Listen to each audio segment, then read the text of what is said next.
I går jeg kom i Syge 3 gange, men jeg møder ikke svanerne.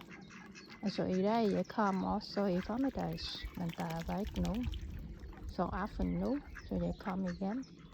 Så hentede vi se jer. Og 3 unger bliver vokset hurtigt. Det er store. Det er dejligt.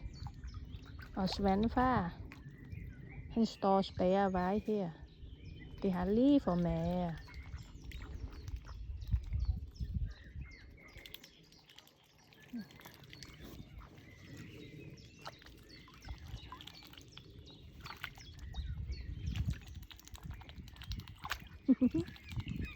Unger vokser hurtigt.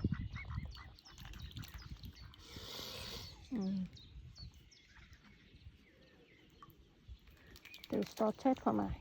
Begge to. Ja, alle 5. Hele familien.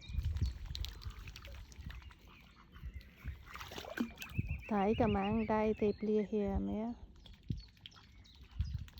For det vokser, og det skal flytte en anden sted.